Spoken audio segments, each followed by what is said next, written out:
about that. So before I keep going, I want to.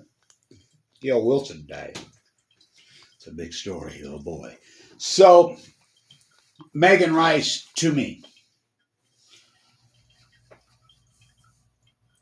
Well, no media showed it. She expected literally all media. She said what disappointed her the most was the New York City media. She's born and raised. Dr. Rice is her father. Her mother went back and became Dr. Rice, NYU, Columbia. I mean, her mom and dad, wow. Incredible. Both of them. New York as it gets. Lower Manhattan. It doesn't get more Lower Manhattan. I mean, Alexander Hamilton, Dorothy Day, Megan Rice. No, the New York media, she was so disappointed they didn't show up. She expected internet. That's why she did it. And she did it. She told me, I said, well, because I kept talking to her when Fukushima happened. And the Fukushima event influenced her big time. She told me it did. Because I was talking to her post-Fukushima. You guys still think that nuclear energy is so great and the bomb's so bad, it looks like a pretty good bomb one, huh? Again, you were sent at the potluck. It's such a spiritual story in Knoxville that I need to write a book, but right now it's an extremely poor taste right now. And if I ever do write a book on it, I'm sure I'm going to profit from it. Where's Georgetown? We're sitting right there at the Peace Vigil for all these years. Need help. I don't see them there. I'm a George friend. I'm Gloriette this there. I'm unpolitical. It's so incredibly in poor taste. It's unbelievable. She just passed. Just recently passed. It's unbelievable. Where were you then when she was in prison screaming out for help? Crying out for help. I was screaming my head off. I was hurt. She told me, Kevin, you're the only one. You're the only media I had. I tried everything. She said, no. I mean, where were you then? Where was the media when Barack Obama, who's a little better at, I'm going to be all great on whistleblowers. He went after whistleblowers harder than anyone. Michael Hastings, Megan Rice. I am fucking Pat Tillman. All this was breaking. My work, Kevin BLANCH. That's back when I had some traction on YouTube. All these years.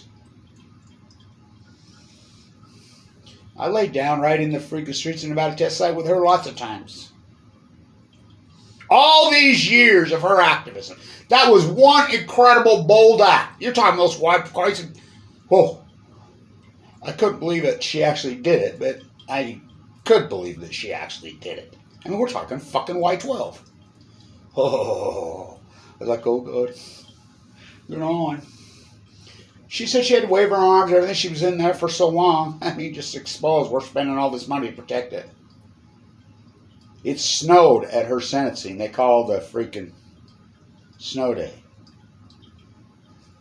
There's play back the tape on her. Thank God I got all those videos up, and it wasn't hard. It was hard to get videos up in those days. I almost got killed in Knoxville, and it was one of the plowshares that saved my life. You go talk to him. He saved my life. I mean, I did a radio show with a guy out in Knoxville in the middle of the night. He was crazy, and he didn't like where I was going with it, and he pulled a gun on me. And I got one of the plowshares' phone numbers, who was from Knoxville, because I didn't know where the hell I was out in Oak Ridge. In the middle of fucking nowhere. The place is scary out there. The Adams, it's scary. And I snuck out. I don't know how I danced my way out of this guy. The guy had a gun on me. And I got out and I called him. And I looked up where there were some street signs on the corner of New York and Utah. But that's where I was close to that. I know where you're at. I'm not far. And I just got his phone number. I met him that night before because he gave me a ride from the potluck to my hotel. Scared the shit out of me. And he came over and he got me in. I remember when he dropped me off. He says, Kevin, can I say a prayer for you? He put his hands on my head and he said the same thing, man. He says, you were sent by God. And he said this incredible prayer with his hands on my head in the cold of Knoxville. It was cold that January. And he started to cry. I'm like, you saved my life. What a freaking day. And I was full of cancer. I was so deathly ill sick. And Talked to Megan's nieces in the airport.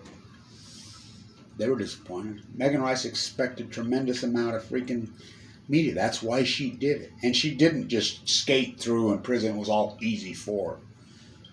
It was hardcore. Go talk to her niece. Interview her niece. She's the only one that got to talk to her. I was scheduled to get an interview with her. So was the BBC. No international media even think. But Barack Obama had her labeled as a terrorist. The guy who's going to save whistleblowers. Oh, God. I am fucking... They're doing to me... This is such poor taste. I'm disgusted. Georgetown, I am absolutely... Here we have in the peace vigil all the time. You can't even come help. Megan did. Dorothy Day House. I used to sleep at the Dorothy Day House. You know, Megan, where are you then? Where were you then in 2013, in 24, in 2012 when she did it? Where were you? What about Fukushima? Where were you? Where are you on Fukushima to this day? You wait till she dies? And it's too late. She told me right after Kevin, I expected a tremendous amount of media to advance our cause. She would call it our cause. She was so disappointed and heartbroken that no media thing. That's a fact. That's an unarguable fact. And if you don't believe me, again, go ask her niece. Both her nieces. I think they're both named Megan. Go ask her. She got to talk to her, and she's Kevin. She's not doing well. She's putting on a strong face. And the one that broke to the world, where she, I mean, it was a guy from the penal system fucking dug in and leaked it to me. She's right there in Brooklyn. And here I was just happened to be staying at my daughter's right down there. I says, you got to be kidding. Again, sent by God, she would say. Has to be. Has to be. You know, Pete Seeger died that day of sentencing, that morning. And it snowed in Knoxville. I mean, incredible. Incredible. I helped write the Plowshares 13 in Kansas City. She was writing the answers to the judge. You know, Mary Evelyn Tucker, when she walked out of the courtroom after giving that incredible testimony, first person she come up to was me and hugged. She's about 6'5". She came out and hugged me in front of the courtroom. You know, they delayed the freaking court thing, us getting in on purpose. Only had one row in there, so we couldn't even get in. They did that on purpose. Timothy, she'd call the prosecutor.